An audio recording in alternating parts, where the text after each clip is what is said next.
Welcome to the Saturday Night Fits podcast. We are here live at SEC Media Days, fired up to be joined by Chris Marler. Chris is a return guest on the show, host of College Football Uncensored podcast, and had quite the travel adventure to get here. So, welcome to Nashville finally, my friend. Man. I haven't been here in 10 years, and it felt like God was trying to make sure it was another 10. It was like at one point I was like, maybe something's up. Maybe I just need to go home and just hang with the dog. Well, it seemed the fates had it lined up so that you could get here and needle curve you a little bit with first or second question of the day. I was shocked that I got to ask the question that early. I was even more shocked that the only people that were upset were Auburn media for some reason, which was wild. Listen, we've talked about it before. Anybody that knows me from Twitter and Burn Fun, all that kind of stuff knows I pick on everybody, right? Grew up a Bama fan. I am fully on board and aware that Georgia's the best program in the country, and I don't see any of this slowing down anytime soon. The 7-5 thing I thought was hilarious because it happened last year on the field, but it happened at the moment. I was like, no one said that. Surely no one said that. So yeah, it was fun trying to ask the question. The question I had was actually somewhat, I thought, pretty important because I don't know if he's a perfectionist. I don't know what you look at from this program and think of where the weaknesses are. Yeah, because there aren't really any to see in every single phase. So yeah, that was my main question, and I got so nervous I don't know what he said, to be honest. I'll have to go back and check the tape. I thought it was interesting how, as he normally does, he set the tone for this 2023 season with the better never rest. Yeah. Seemingly he always has the catchphrase to take away. I think he is brilliant, whether it's here at an event like this or in his weeklies that he does back in Athens, of setting the tone and using the media to give a message either A, to his team or B, to the fan base. What were your takeaways on that today? So I remember tweeting this out earlier, and I said I don't think there's a better coach in the country, and maybe the conference for sure, that sends a message to their team through the podium better than Kirby. And the way he's able to communicate to his team about different things and what he expects of them and what the media is trying to tell him. He did such a good job. He's so composed. He's so far out ahead of everything. It feels like that. I just continue to be really impressed with him year in, year out because he's still kind of relatively young in his coaching career. The phrasing I think this year was, what was it? Better never rests. Yeah. Not as cool as We Will Not Be Hunted. That was not as cool. Yeah. The We Will Not Be Hunted thing, I think even me, I was like, oh, I'm fired up. I'm ready to go through a brick wall. It was so good though, and it's hard to motivate kids, and it's hard to fight complacency.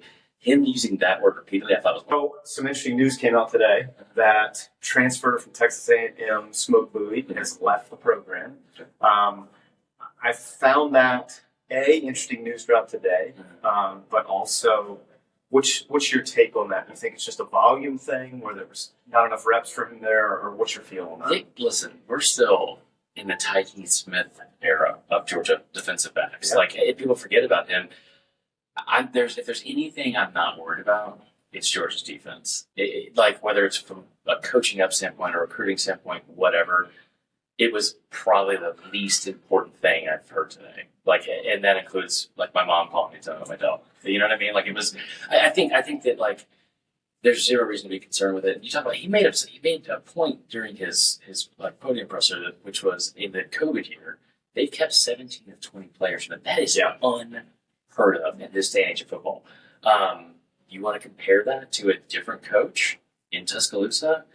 I'm pretty sure from that class, I did a deep dive on this in December. I think it's only 11 of the 25 or 6 from that class. I'm not worried about the defense. I think it's a non-issue completely.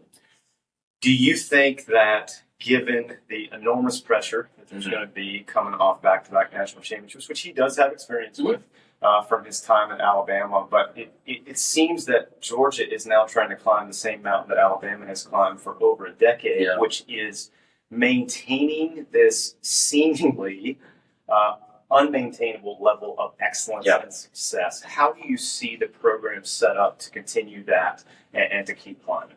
Let's not forget that if it wasn't for a kick six, Alabama would have three-peated. Actually, that Florida State team was all-time. But there's no way to approach this question without saying it. The schedule is your best friend this year. But here's the thing, too. Georgia is by far and away the best program. They've recruited better than anybody in the country. And the other part is, as a band, I hear about the 9-5s from there coming in. Nobody's developing at the rate that Kirby's developing. Yeah. That's the biggest thing I think that separates them. So how do you fight complacency? That's always tough. the schedule is going to be your friend. Because here's the other thing too is once you get to November, once it starts getting serious, and the goal seems like attainable, because that's when you start focusing in, right? Like it's easy. You saw it last year with Mizzou and Kent State, where you kind of like stumble out of the gates. Maybe it's like a noon kick or something like that, but y'all get a lot of those for some reason, where you kind of are yawning your way through 60 minutes. You're not going to have that really here. There's no one that's on the same par with Georgia even close until November. And even then, it's like I still say they're a 2-score favorite, Tennessee. I love the setup for Georgia this year because I don't see anybody beating in the regular season. And then outside of Ohio State, from a talent standpoint, to the playoff, I don't see anyone that can like match up with them. Yeah, to your point, I not only think the schedule is favorable from a long-term perspective, I think the way it's constructed on the front is great for them, given that you're transitioning a new quarterback, right, who needs game reps, and he essentially gets a 4-week exhibition window. Yeah. I mean, I hate to call it that. Yeah. And look, that South Carolina game maybe is a little test, but it's at home, so you don't feel as bad about him going on the road for an SEC test like that. And then to your point, by the time you get to November, you have to face Tennessee and Neyland. You have Lane Kiffin and Ole Miss right between the hedges. You hope they're a little bit battle tested and can do that.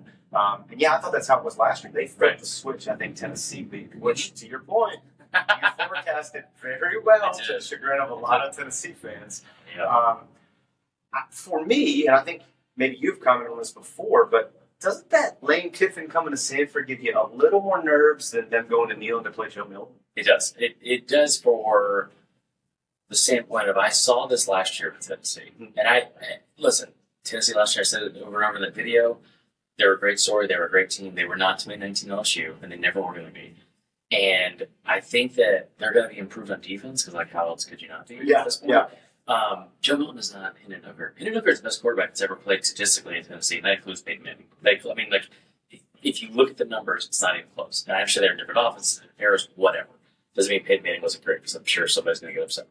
But when you talk about Kiffin and Sark are the two best on-script play callers in the country. Ryan Day is probably up there, too. We saw that a little bit last year in Atlanta. The Peach Bowl, I think with Ole Miss, what the quarterback situation is, like, they don't have Matt Corral. They don't have a guy like that he's going to be able to like run out there and have a tremendous amount of success. They have a good running game, but if you're going to tell me that somebody's going to go into Sanford Stadium or any place where they're playing Kirby Smart defense and they're going to run the football, I'd be hard pressed to do that. Let me ask you about Sanford. We have talked on our show about the emergence of the 12th dog in Sanford. Oh, God. Okay. All right. Come on.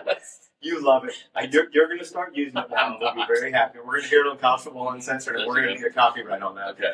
But so the point of saying that, though, is that I think fairly in the past, you could say that Sanford wasn't always the most electric or intimidating atmosphere. I think that has shifted in the last 3 to 4 years.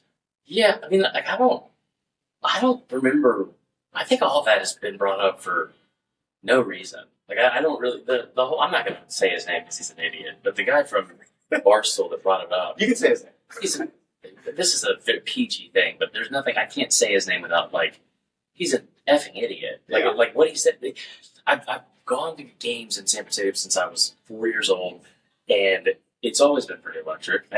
Maybe they don't have the best home record, but that's because you have Rick and Goff. And I think that the entire mindset of that like, Sanford's not that electric comes a little bit from that blackout game in 2008, but I don't know how, because go back one season.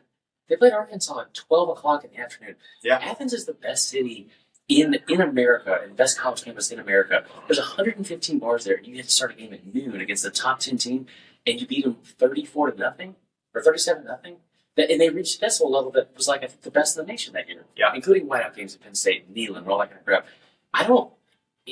If you don't think it's like a top tier, like, advantage to have Sanford or the 12th dog, I can't even get that. You said it. See, it's already picking up steam. But I mean, if you don't think that, you either haven't been to Sanford or you're having experience being embarrassed in Sanford, and you're going to at some point soon. Yeah, I mean, we certainly agree with that. That is just, I feel like, been the narrative that, hey, Sanford hasn't been this booming spot, like going to Death Valley at night or, Well, no one's like Death Valley. Yeah, I mean, I feel like that's a tough comparable anyways. But to your point, I do feel like, to go back to Kirby, I think he wanted to make a point to involve the fan base and for the fan base to feel like, hey, look, you're as much a part of this as these guys are here. Yeah. And I think that Arkansas game is a coming out party for that. I completely agree. We're putting the flag in the ground that we're one of the best. I completely agree with everything you're saying. I don't know about fan base. I'm strictly talking about Twitter, a couple of people on Twitter. I don't know another fan base that doesn't realize maybe that they're not on the team as much as some of these Georgia fans. And listen, because here's the thing: it's the most exciting part of the journey, right? Like you have reached the mountaintop, you are the mountaintop, and now you can sit here. And here's the other thing too about Stanford: anybody saying that Stanford was not like an elite atmosphere is saying that because they have literally nothing else to pick on. That's a bad, non-elite, like top tier thing about UGA's program right now. And if that's what we're trying to do, you're still wrong. You're still wrong if you don't think it's one of the best. But also, it's like we're really getting nitpicky over nothing. You tweeted out today that everything that they are doing in Georgia is just beginning. And I think you're right in a lot of ways because Kirby's young and he's ambitious. And I think probably most scary for the rest of the college football world is he is ferociously driven. Yeah. And tell me this, because obviously we're biased, but does he seem to be getting better at this each year? I feel like he's getting more and more comfortable in his shoes and owning the role that he stands in. I think you're right. I think he's got more of a confidence now because it's like, you got the monkey after back to Alabama, right? I hesitate to say this, but even as a Bama guy, I don't think that Saban was doing it at this level.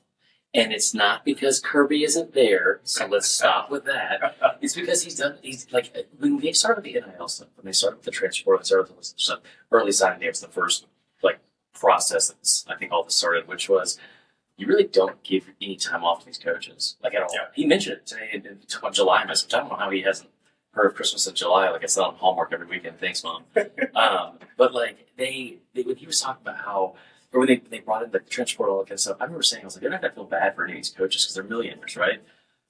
As we learned from the Titanic stuff, no one's going to feel bad for millionaires, apparently. Yeah. Billionaires especially. So, but like with Kirby, he's young, and that whole grind doesn't stop. It's like a cliche that you see from somebody that can't spell entrepreneur but calls themselves that in their bio.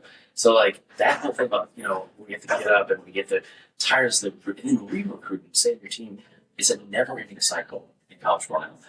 And he's young, and he gets it, and people want to play for him. And I said this last week: if you're trying to get the league, we should not go that full short term, right? Especially at defense. There's no reason to. Yeah. I mean, between the spotlight you're in because you're the title hunter every year, and then the amount of talent they're bringing in, which now scouts I feel like are there all the time, it just seems like a no-brainer. Yeah.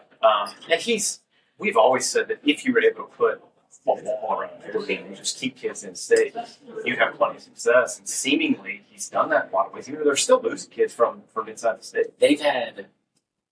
They've lost 7 of the top 10 players in state 2 years ago. They only signed 4 of the top 10, I think, this year. 2 of the guys they got 2 years ago, one was Miko Williams and one was Malcolm Thomas. Two pretty good players.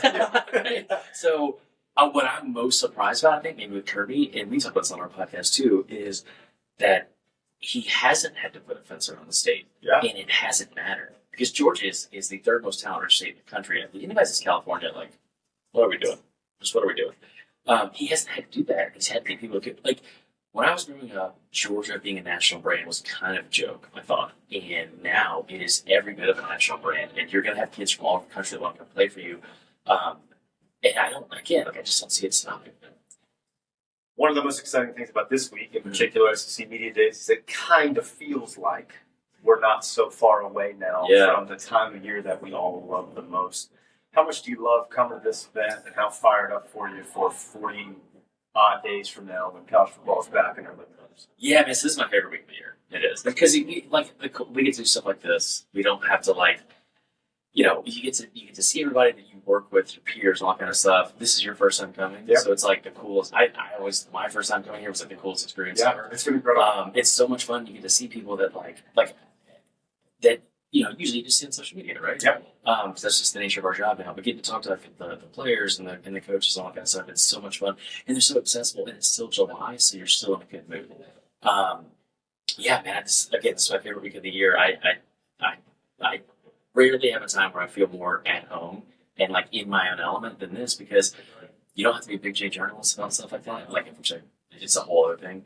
And the coaches, I feel like, are more susceptible to wanting to have fun. Like the Brian Kelly thing last year about his accent, or we were saying something to Sam Pittman about his record against the spread. And he was like laughing about that. Like, it's a lot of fun to be able to come here and kind of like rub up with some people that you rarely get to see in person, and then also get to talk to people in like a more relaxed setting. Well, Chris, we appreciate you spending time with us Yeah, today. man. Thank you so much. We love what you do within the college football space. Love your content. Even though you're a Bama guy, Yeah. we'll still accept you. So, guys, make sure and follow Chris. Make sure and listen to the podcast. And you're obviously welcome back.